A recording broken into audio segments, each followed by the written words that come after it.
Maraming salamat. Magandang hapon po sa inyong lahat. Maayong hapon kanatong tanan. Assalamualaikum. Yun ang hindi ko na isulat, Manong Bebot. Tanggapin mo na lang ang aking pagbati sa lahat ng Ilocano. Good afternoon po sa inyong lahat. Mahal ninyo, mahal nating lahat ang Pilipinas. Mahal natin ang Pilipino. Kung kaya't naririto tayo kahit araw ng linggo, nagsasama-sama sa paglulunsad ng Save the Philippines Coalition. And in this afternoon's event, I am tasked to share my views of our national situation at this critical juncture of our republic. Lahat tayo ay mulat sa nagaganap sa ating bansa. But just the same, pag-usapan muna natin ang ating ekonomiya. Under Bongbong Marcos Jr., our country has sunk and the economy has taken a serious and solid hit due to massive corruption and looting of people's money, looting of public funds. These are not my words. I'm just re-echoing the words of no less than his fellow leader, the President of South Korea, President Lee Jae-myung.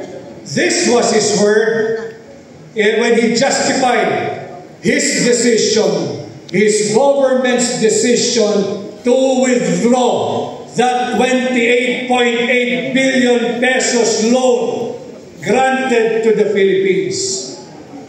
Binawi niya ang pautang na yan dahil sa massive corruption at looting of public funds na nagaganap sa ilalim ng administrasyon ni Bongbong Marcos Jr.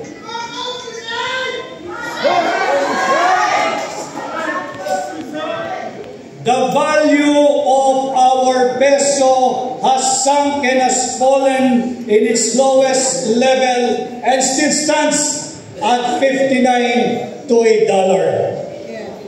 Halos 1/4 o 25% na ng halaga ng ating piso ang nalusaw. Parang kailan lamang nung taong 2022, nasa 55 pesos pa ang palitan ng piso kontra dolyar. Matapos lamang ang 3 taon ni Bongbong Marcos, nasa 59 pesos na ang halaga ng palitan ng piso kontra dolyar. Ang ating third quarter GDP is at a miserable 4%, the slowest growth in over 4 years, below market expectations and even the government's target range. Sinabi nga ng direktor ng Ateneo Center for Research and Development na si Ginoong Sir Percival K. Peña Reyes, and I quote, "Because investors' confidence has been shaken. Foreign investors are pulling back.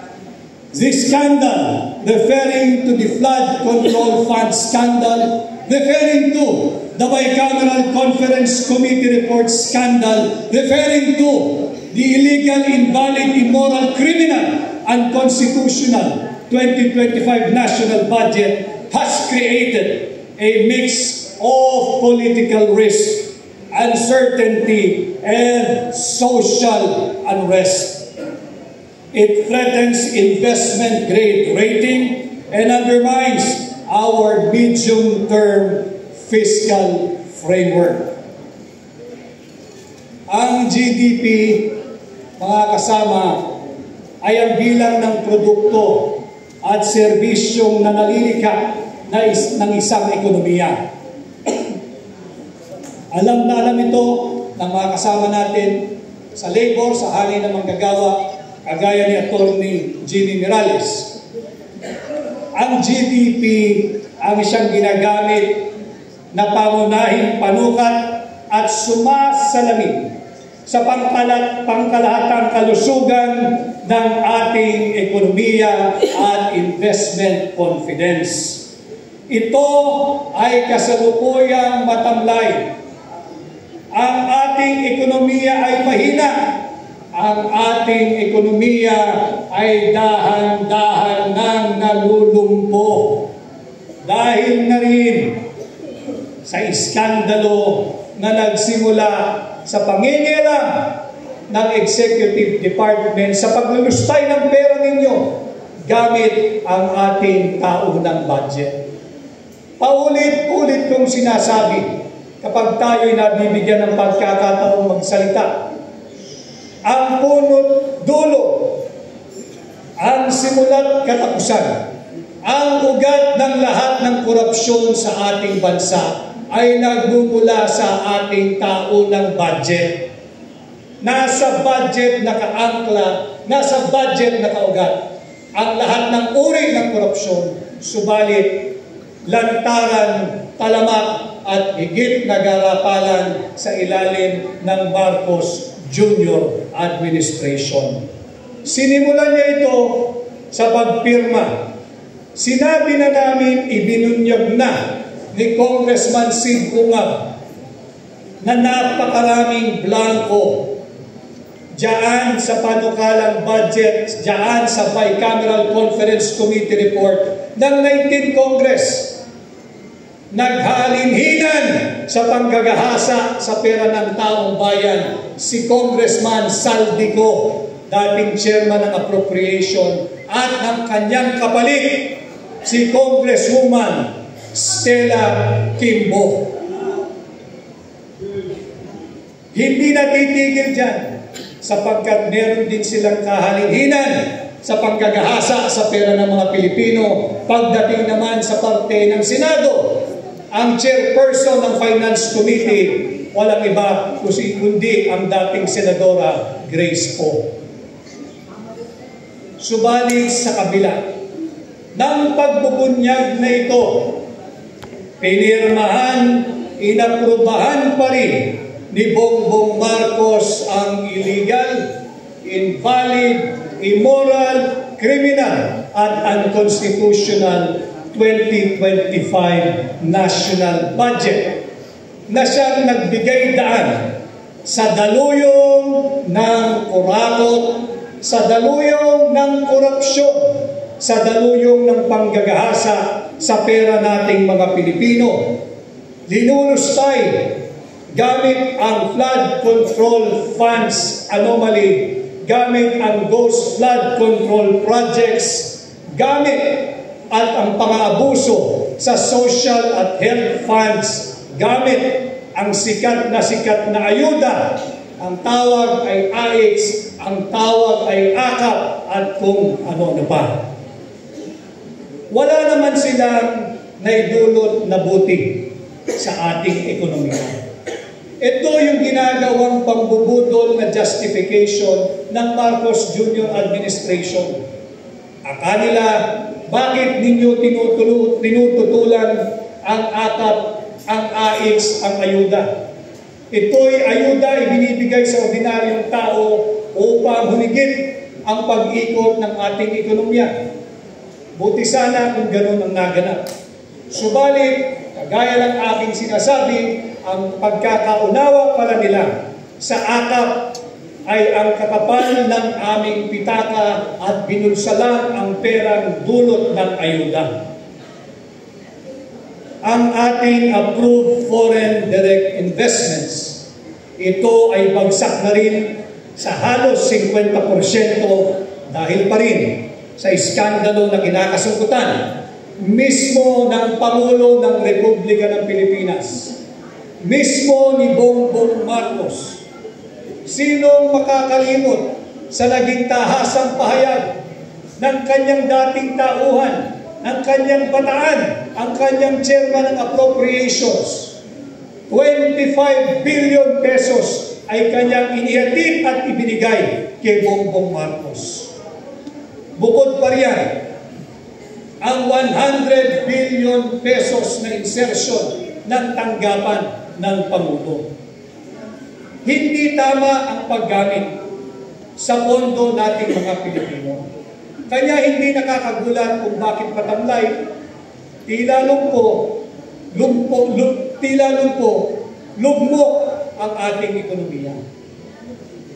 Bukod dito, bukod sa napakaraming maling polisiya ng Marcos Jr. administration, hindi rin nakakatulong ang mga irresponsable at mapangahas na nagiging pahayag ng mga opisyal ng Marcos Jr. administration.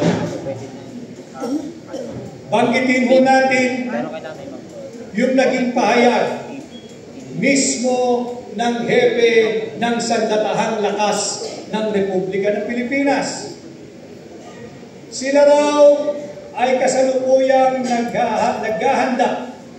Sinasanay ang kanilang hanay para sa isang digmaan.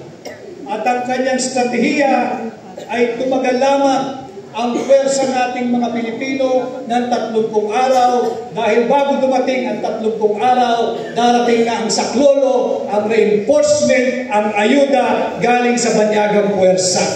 Yan ang kanyang estratehiya. Hold the line and preserve the troops. Wala siyang estratehiya na talunin kung sino man ang gusto niyang digmain. Ang kanya, huwag lang maubos ang ating mga sundalo at patagalin lamang ng 30 araw in the hope na may darating na tulong mula sa mga banyagang puwersa. Hindi rin nakakatulong yung pagbubukas ng bibig. Kilala naman natin lahat kung sino yung mistulang Lucaret sa Malacanang.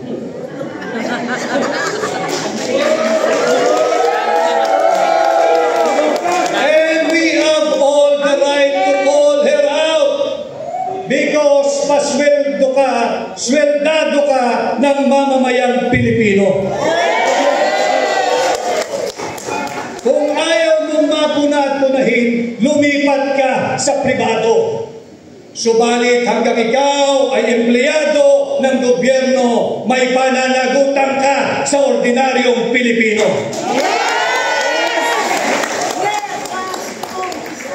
Marami akong nakilala ngayong hapon na pinatutukuyan nila. Binabansagang destabilizers. Kailan pa naging destabilisasyon ang pagsabi ng Marcos resign? Marcos resign! Marcos resign! Marcos resign! Marcos resign! Marcos resign! Marcos resign! Ang resignasyon ay isang kinikilalang pamamaraan upang magkaroon ng vacancy in the office of the President. And there are 4: death, permanent disability, removal from office, or resignation. Kung ang saligang batas ay kinikilala ang resignation, paanong naging destabilisasyon ang pagsabi ng Marcos resign? Marcos resign! Marcos resign! Marcos resign! Marcos resign! Itong mga maling polisiya, coupled with reckless pronouncement from senior officials of the government, does not inspire confidence to both local and foreign investors. Ang totoong destabilizer, ang totoong destabilisasyon ay ang corruption at drug addiction. Patay! Alas Bongbong! this administration feels some degree or to a great degree of instability in their governance, huwag na silang maghanap ng sisisihin. Tama. Nasa loob ng Malacanang ang nagiging ugat ng destabilization. Uulitin ko, corruption and direct testimony, no less than by the presidential sister regarding drug addiction, is destabilization.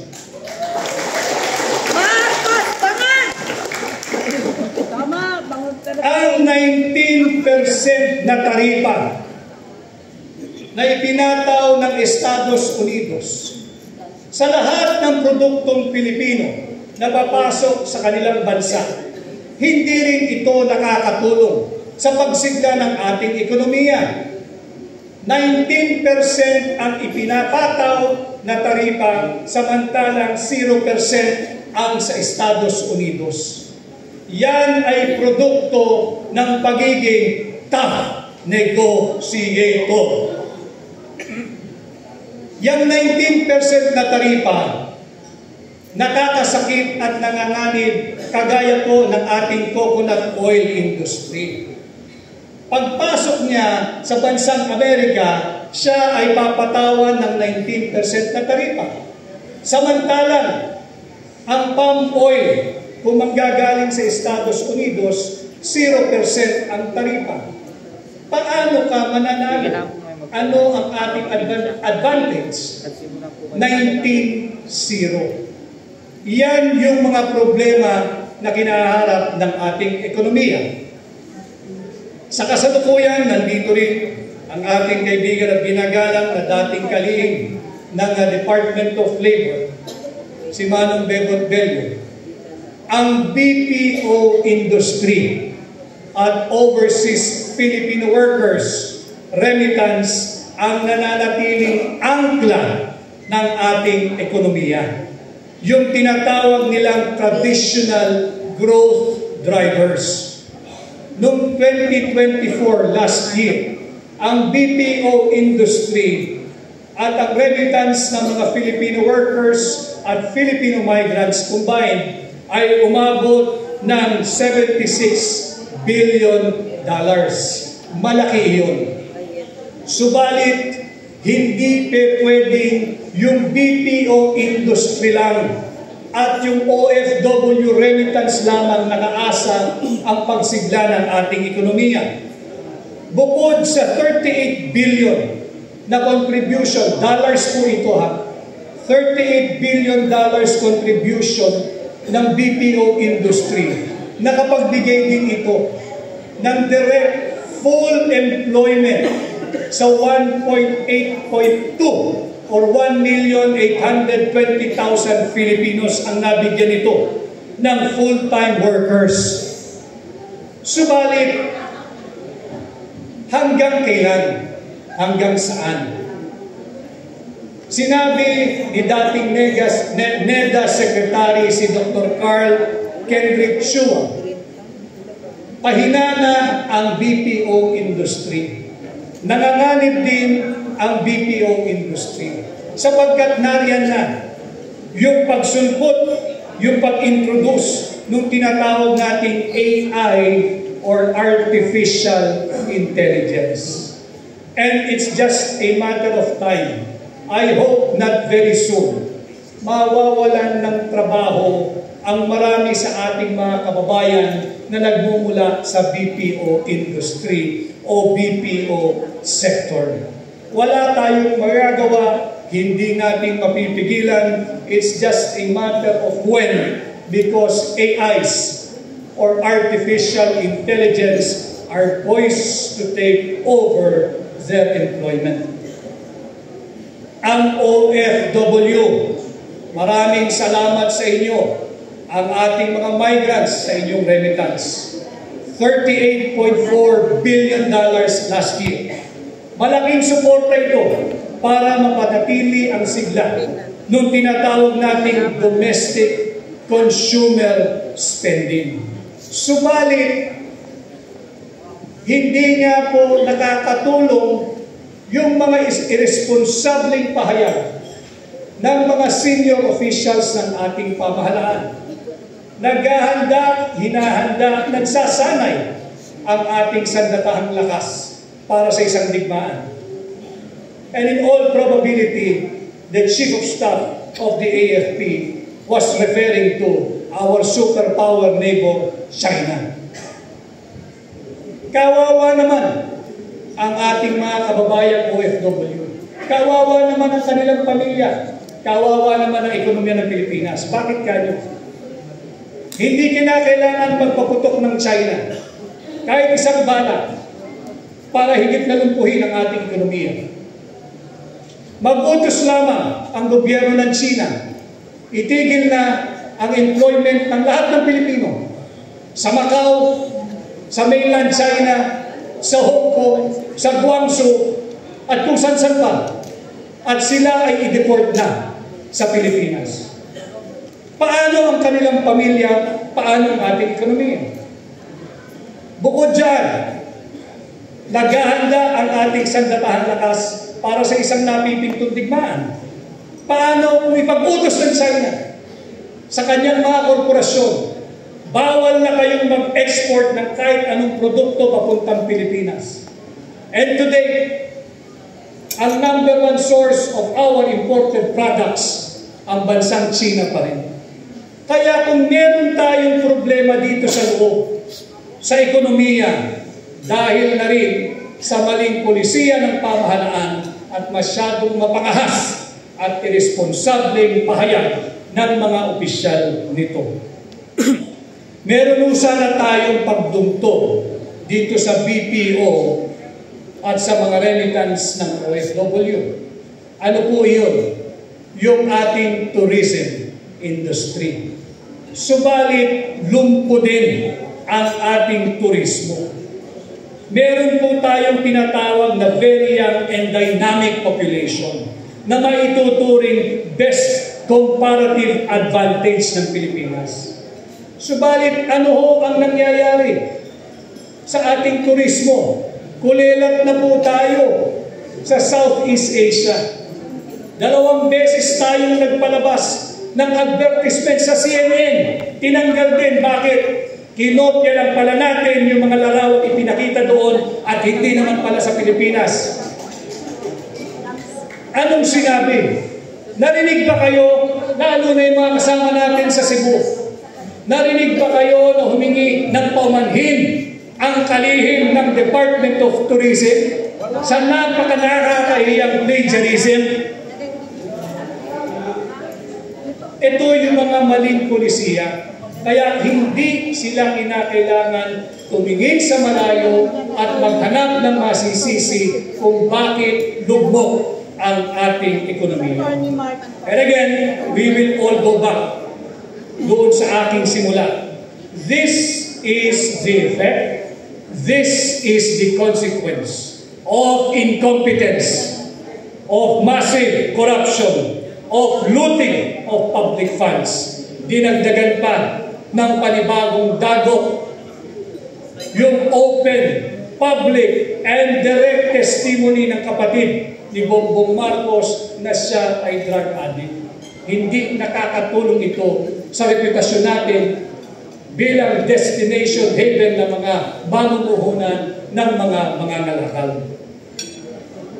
Unless and until the Marcos Jr. administration will learn what most Filipinos have learned, albeit involuntarily. Ano po iyan?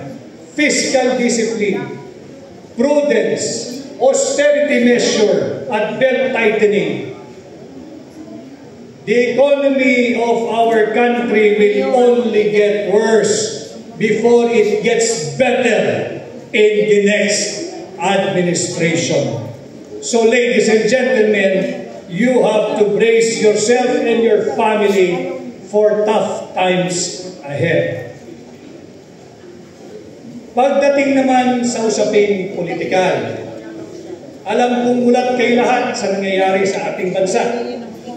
Meron tayong kinaharap na leadership integrity, credibility, and accountability crisis ng administrasyon ni Bongbong Marcos Jr. Ulitin ko, dulot ito ng massive corruption and looting of public funds.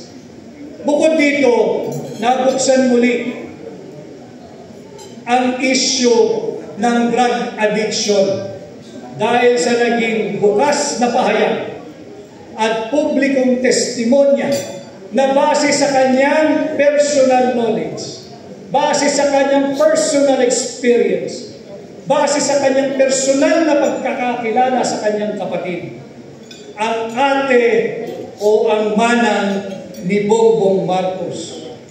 Ano ang tugon ng Lucaret sa palasyo? Hearsay yan. Hindi totoo yan. Paninira yan. Walang maaaring sumagot nito kung hindi ang pagkakaroon ng isang open, fair, transparent, public, and credible hair follicle drug test. Hindi yung Lucaret. Yes, tama. Sinabi na nung kapatid, bata pa lamang kami. Ang haba ng kwento niya. Bata pa lamang daw sila ay gumagamit ng kanyang kapatid. Hindi kayo, hindi ako, hindi yung Lucaret ang may personalidad. Pasinungalingan yan. Bakit? Bata pa daw sila eh. Nakita niya eh. Naranasan niya kung anong buhay ng kanyang kapatid. Kanya lalong lumalakas, nakakabingi na ang panawagang sumailalim sa open, fair, transparent, and credible hair follicle drug test. Dahil dito, sa aking pananaw, wala nang anupamang moral at legal ascendancy ang tanggapan ng Pangulo. Kung kaya't palakas ng palakas ang sigaw ng sambayanang Pilipino, Marcos resign!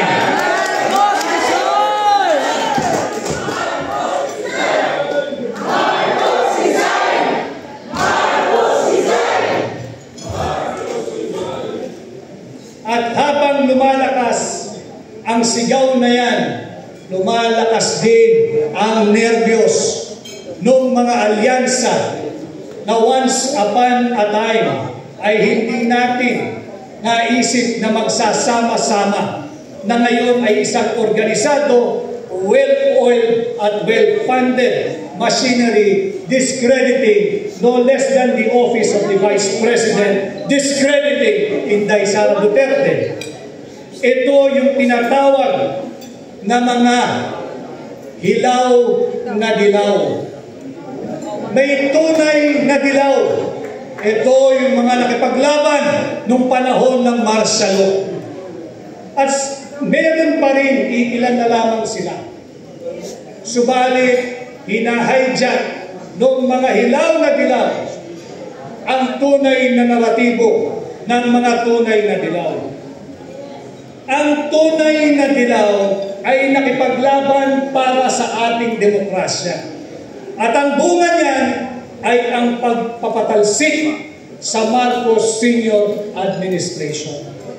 At ang bunga niyan ay ang pagkakaroon natin ng tinatawag ng mga tunay na dilaw na Cory Aquino Constitution, the 1987 Constitution. Sa mga tunay na dilaw, yan ay sagrado.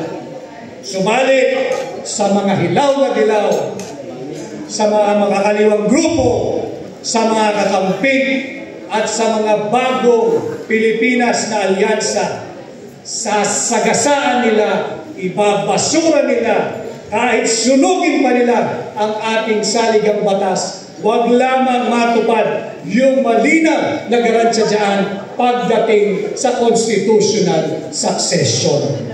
Yan ang puwersang nagsasama-sama ngayon.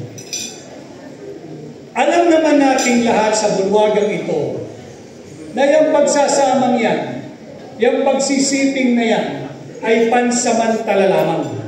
Tinitiis nila ang kanilang sangsang, ang kanilang baho, ang kanilang masamang amoy upang mayuragan, ibasura at wasakin ang Cory Constitution, ang ating saligang batas.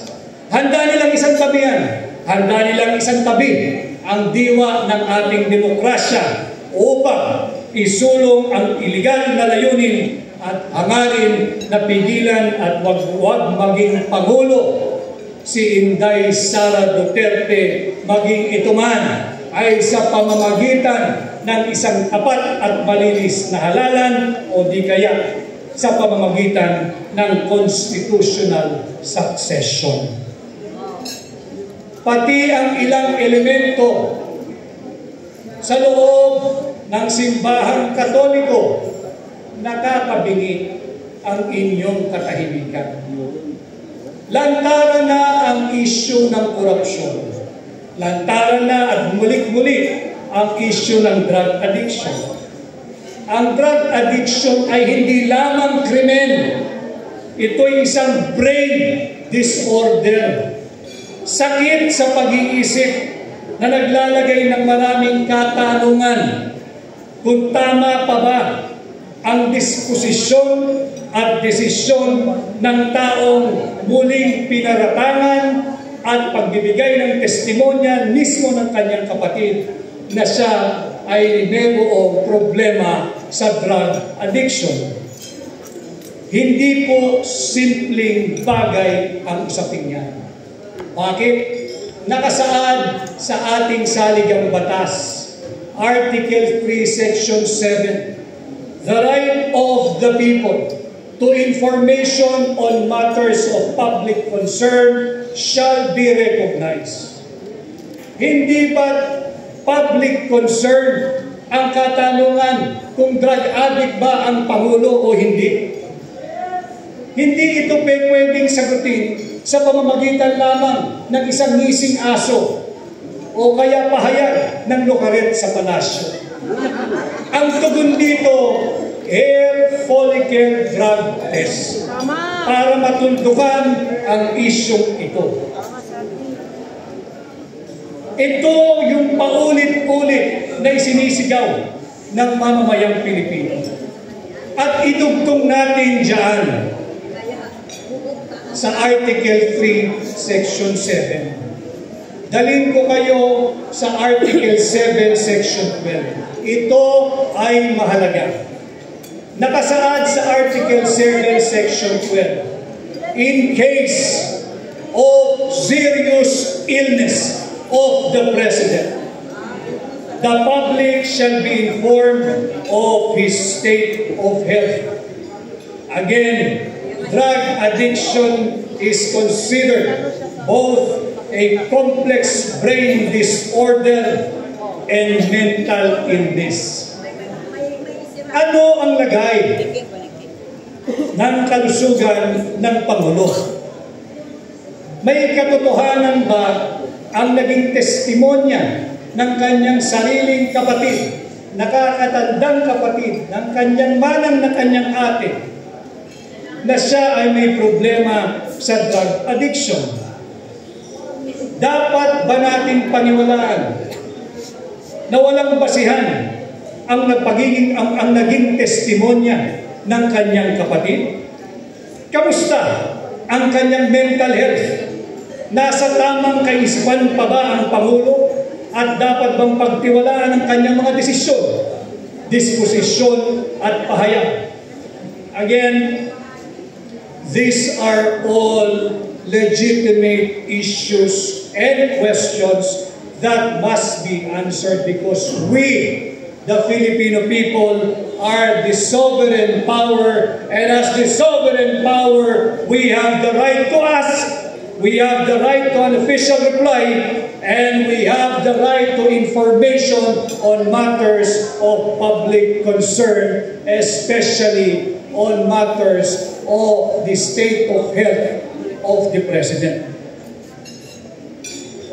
Kaya ho natin binabanggit ito sapagkat ang dami na rin usapin patungkol sa ating independent foreign policy. Kasi nga ho, ang drug addiction ay isang problema sa pag-iisip. Mental health issue. Kaninong foreign policy ba ang ating isinusulong? Foreign policy ba at interes ba ng Pilipino o ng ating mga banyagang aliado? Article 18, Section 25, malinaw. Bawal ang anumang base militar, bawal ang anumang tropang militar, bawal ang anumang gamit at pasilidad na militar sa kahit na saang sulok ng ating bansa. Sa ating pagkakaalam, mayroon siyang na deklaradong EDCA sites. Yung deklarado, yung hindi deklarado.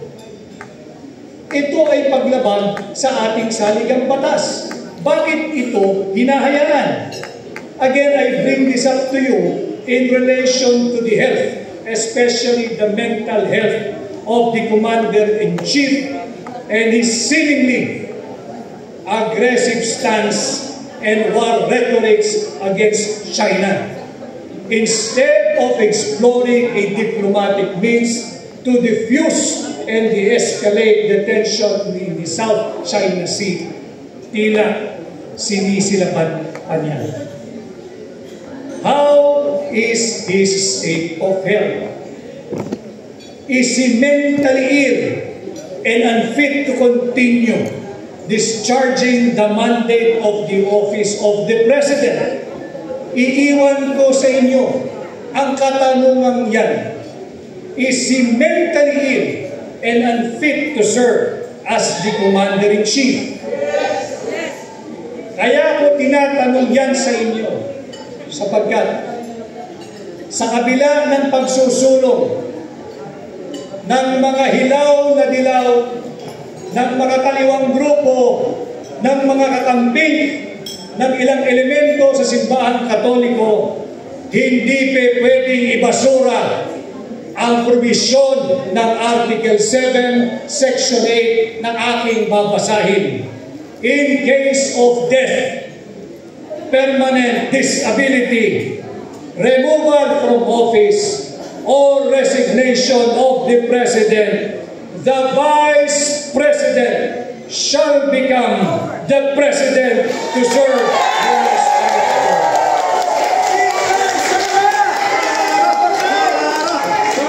Iiwan ko sa inyo ang mga katanungan yan. Iiwan ko sa inyo ang mga probisyong yan ng ating saligang batas upang huwag tayong pumayag na yurakan, tapakan, ibasura at sunugin ng mga grupong ito ang ating saligang batas. And this, ladies and gentlemen, is how I view from where I sit our current national situation. Maraming salamat at magandang hapon po.